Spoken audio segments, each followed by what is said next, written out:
on payroll as well. This was a colossal, well-deserved collapse. Speaking as an Atlanta, I have to say that hearing the New England perspective on this has done wonders for my mindset. I really do think that what the Braves did wasn't so horrible after all. And at $170 million, the expectations are very different. That this team was built for one thing. The payroll is only half that, so they got really good value for their.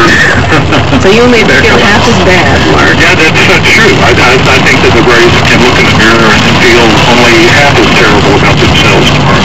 Well, Mark Bradley, what happened to the Braves? How do you explain it? I don't think you do. This was a team that won its 81st game of the season on September the 1st and never won the 90th game. The season ended with the Braves winning a total of 9 games in September after they had been one of the 4 best teams in baseball. This is what we've been looking for. That was probably my memory of last night. I was in the Braves clubhouse and I heard some stirring that you usually don't hear in a defeated locker room, and I ducked into a room and I saw Frank Wren, the Braves general manager, watching TV, and he was watching the Rays win just as the Red Sox had lost, and he said, Boston and our team, we were 2 of the 4 best teams coming into the month, and now neither one of them is going to October. How does that leave a fan base, do you think, Mark Bradley? Are they just numb that they thought this was in the bag and then it's just yanked? Did they finally fix that sign? Atlanta, usually these things happen in the month of October.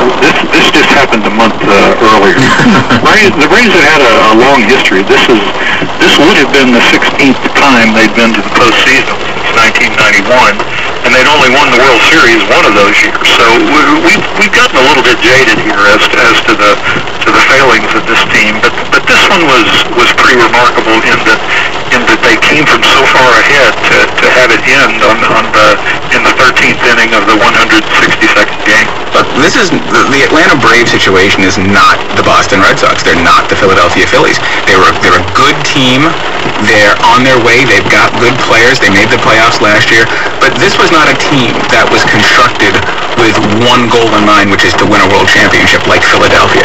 The Boston Red Sox were built this year to win a championship, nothing else. They have a $170 million payroll, second only to the Yankees. And for them to go in September Today is the 28th of September, 20 games, and to blow a 9-game lead and not even make the playoffs at all is one of the greatest, most significant collapses in baseball history. Mark, make you feel any better? I'm Rebecca of Sunnybrook Farm. Well, gentlemen, it's been great to talk to you. Thank you, and appreciate it. Good, thank you. We heard from Mark Bradley, sports columnist for the Atlanta Journal-Constitution, and Howard Bryant of ESPN.com. He also talks sports on Weekend Edition Saturday.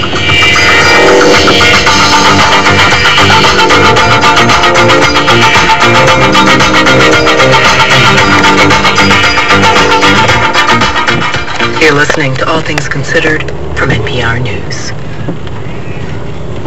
Support for NPR comes from NPR member stations and from Constant Contact, offering local seminars for email marketing and social media. Learn more at constantcontact.com/local. From the William T. Grant Foundation, supporting research to improve the lives of young people. Online at wtgrantfoundation.org. And from Citgo, recognizing the difference everyday heroes are making in communities nationwide. Learn more at fuelinggood.com. This is NPR. The San Antonio Museum of Art announces 5,000 years of Chinese jade, featuring important national treasures from Taiwan never before seen in North America. The exhibition opens this Saturday. Museum hours are now extended to 9 p.m. on Fridays and Saturdays. More at samuseum.org. This nonprofit message was underwritten by the San Antonio Museum of Art.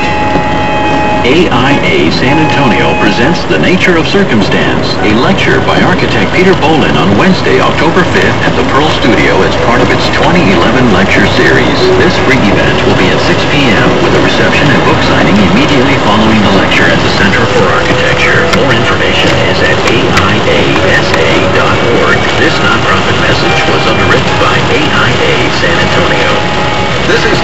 KTX San Antonio. Good afternoon.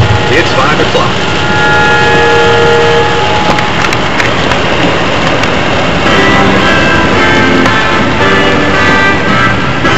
Once you get to yes, things can move quickly, but getting to yes, it took way too long in this case. Today, getting it done took just 5 minutes as the House passed a bill to keep the government running. For Thursday, September 29th, that's All Things Considered from NPR News. I'm Melissa Blanc. And I'm Michelle Norris. How you doing back there, Daniel? Contentious government funding bill sailed to passage. Texas Governor Rick Perry hits the reset button to recapture his momentum. Gossip. How you doing back there? Alaska debates the pros and cons of building an enormous mine. Pebble Mine has brought together a variety of groups that have really never worked together. It's the commercial fishing industry, the sport fishing industry, the conservation groups, as well as the Alaska Native groups. Plus, scientists use social media to measure the country's mood, and beer makers celebrate their recession-proof industry. Now news. From NPR News in Washington, I'm Jack Speer. Government shutdowns averted for now. The House has passed a short-term spending measure to keep the federal government operating for at least a few more days. As NPR's Tamara Keith reports, had the stopgap bill not passed, a partial shutdown could have kicked in this Saturday morning. The fiscal year ends Friday at midnight, but House members are back in their districts this week. So a few members showed up to pass this very temporary continuing resolution. Maryland Republican Andy Harris was one of them. All we did is we extended the funding for only 4 days. And that's why it was able to get unanimous consent. Maryland Democrat Chris Van Hollen also dropped in for the 5-minute session. I'm glad we got it done. It took too long, but we got it done. The House will vote next week on a longer-term extension to keep the doors open through mid-November. Van Hollen says he expects it to pass, though it certainly won't get unanimous consent. Tamara Keith, NPR News, the Capitol. Treasury Department has leveled sanctions against 5 people linked to the Haqqani network, a Pakistan-based insurgent group. As NPR's Jackie Northam reports, one of those hit by sanctions is described as a key commander within the network. The Treasury Department describes the 5 people hit with sanctions as financiers and facilitators who help the Haqqani network, the Taliban, and Al-Qaeda. Among them is a Haqqani commander named Abdulaziz Abbasan, who Treasury says runs a Taliban training camp in Afghanistan along the Pakistan border. The sanctions prohibit American companies or individuals from engaging in any actions with the 5, and any assets held under U.S. jurisdiction will be frozen. Meanwhile, Shujar Pasha, the head of Pakistan's premier intelligence agency, has denied U.S. accusations that his organization supports the Haqqani network.